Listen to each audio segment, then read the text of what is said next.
Hey guys, welcome back to our channel. Today we're going to be talking some more about a South America trip. Our last video was very popular and the common question we got was how much money we spend in each country.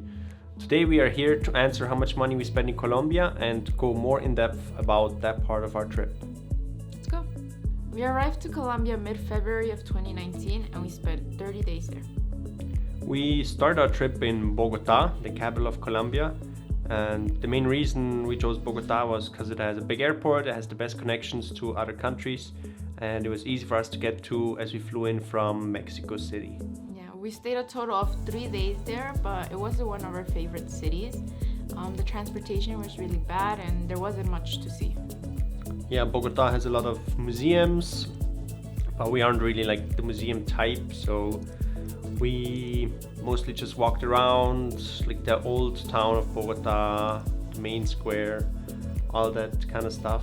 Ate some street food, but not much else. Yeah, the street food was amazing. This is where we had we had empanadas, pan de bono, and this basket. I don't know if Raphael could insert a video or a photo of that, but the food was good, but that's about it. After Bogotá, we took a bus to Medellin, which you probably all have heard about. We actually stayed in an Airbnb in Sabaneta, which is actually a different town than Medellin. It's outside of Medellin, but the metro of Medellin goes all the way out there, so it's very accessible. You can just hop on a train and get off in the city center, and it was a great location for us. Yeah, transportation was really accessible, which made it easy. And Medellin definitely has a lot more to offer than Bogotá. For example, we went to Parque Arvi, which is you could get there by, how do you get there? I think by gondola. Mm-hmm. And there's Comuna 13, obviously very popular place, but do your research before you go there. It's a really nice location, but we got a little bit lost. Another great thing to do is visit Plaza Botero, which is a square with a lot of statues from Colombian artist Fernando Botero. The botanical garden is worth a visit too, especially if it's hot. You can like escape into the shade. And yeah, best thing about this is everything's free. Walking around doesn't cost anything, so that's what we usually like to do. After Medellin, we took a bus ride over to Guatapé, and you could easily do a day trip there, but we decided to stay there a couple days actually, or was it a day we stayed there? But we stayed there instead of doing it a day trip. It's a really small town, very cute, and we liked it. Yeah, there's a lot of lakes around it. There's a lot to do, like on the water sports, stuff like that. Or you can climb this giant rock that's just outside of town, and you get a great view over the whole area. Our favorite thing was just to stroll around the city, or the town I should say, through the small streets, have a coffee here and there, eat some food. It's just a cute little town. Yeah, we actually had a favorite restaurant. We kept going back to it. It's right next to the church in the main square. I'm not sure if it's still there, but if you ever go, definitely check it out. After Guatapé, we took the bus back to Medellin, where we stayed one more night because we had a flight to catch the next day. And we flew to Cartagena. And the reason we opted for a flight is because it was way faster, like it's a big distance. Way easier to get to with an airplane, and the price difference was not too big, so we decided to opt for the airplane instead of taking the bus. Yeah, and then we headed to Santa Marta, no? And in Santa Marta, we actually stayed in a hotel with a pool. We like splurged a little because it was really hot, so it was nice to enjoy the pool and just eat some amazing seafood because there's a lot of seafood there, but it was fun there. Besides seafood, we also stumbled upon an amazing Indian restaurant, which we did not expect at all to find in Santa Marta. But it was an amazing place. We had some of the best Indian food we've ever had there. It was like $8 per person. So for Colombia, it was expensive, but for us, it was a pretty good deal for Indian food. Yeah, another thing to do in Santa Marta is the multi-day trip. I'm not sure what it's called. The Lost City trek. We didn't do it, but we heard good things about it, so maybe you want to do that if you're there. However, we did go to Minca to see the cascada, which was really nice because the weather is really hot, so if you want to go take a dip, that's nice to do. From Santa Marta, we headed back to Cartagena, which is a beautiful, beautiful city. It's called the Walled City because the old town of the city still have walls around it from colonial times, and it's absolutely stunning. Yeah, Cartagena was definitely one of our favorite cities, and we'll be going back again. Definitely recommend adding it to your list. And it was hot, but we really liked it. A recommendation I have is going to Getsemani, which is right outside the walls. It's not that far away. And you can go get some Instagram photos if you want to, because there's a lot to see in Getsemani with the wall art and everything. Yeah, and all of the main attractions, all the beautiful architecture, all that stuff, it's mostly concentrated inside these city walls. But if you want to stay somewhere and you're on a budget, we recommend to stay outside the city walls, because as soon as you go through these walls, everything will be more expensive, accommodation, food, etc. So we actually stayed in a hotel in Boca Grande, which is a bit outside, but the bus network is not too bad in Cartagena. It's definitely nowhere as bad as Bogotá. So it was easy to commute to go to the walled city and back to our hotel. Yeah, you would be getting a Transcaribe. There's not many reload centers that we found the problem with, but we found it better staying outside because everything inside the walled city is really expensive. So like we said previously, staying outside the walls basically the budget-friendly thing to do, but there's still some things you could do inside. Obviously walk around, but something we did is go to a rooftop to have a drink. It's a little expensive, but at least you could get nice views and enjoy a nice drink, especially because it's hot. I know we've said this about all of Colombia, but while we were there, it was really, really hot.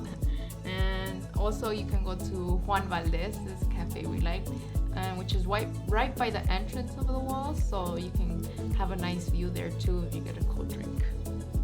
Yeah, and most of our days we spent inside the walled city, walking around, strolling through the tiny streets, looking at the beautiful colonial architecture. And once again, walking around doesn't cost anything, so that's why it's our favorite. Yeah, we did a lot of walking here, but I don't know, there's a lot to see inside the walls. There's always something going on, and people go out to walk a lot at night because I guess it's less hot. So definitely check it out. After Cartagena, we flew back down to Medellin to catch a bus to head down to Salento. Yeah, and Salento is in the coffee region of Colombia, which is obviously known for its coffee, but also they're home to the tallest palm tree in the world. And Salento is like a small town up in the mountains. It's pretty high. And yeah, from there you can visit many things around the town. Yeah, we went to it's known for Valle de Cacao, I think it's pronounced. Maybe I'm pronouncing it wrong. But yeah, they have the tallest palm trees in the world. We got to do this, and we even got to go glamping, which I really liked. And then you got to see all the mountains. It's up high, so this is also where we experienced our first earthquake. First of many. It was our first earthquake of our lives and of our trip, obviously, but there were many more to come, which I'm sure you know if you've ever been to South America, or if you live in South America, at least on the west coast. Earthquakes are very common. In the center, in the main square of Salento, you will also find these vehicles, these wheelies they're called. They're like jeeps, 4x4 type vehicles, and these are like the main way to get around Salento and everything around it, like the Valle de Cocora or coffee farms, or all the stuff that you can visit in this area is accessible by these jeeps. You just go up to these people, it's, I don't know, like a taxi, and they wait until it's full and they leave to wherever you want to go. Yeah, it's pretty cheap, and I don't think you can miss it. It's right in the center of town. After we left Salento, the worst part of our South America trip happened. It was actually the worst 23-hour bus ride. Yes, 23 hours.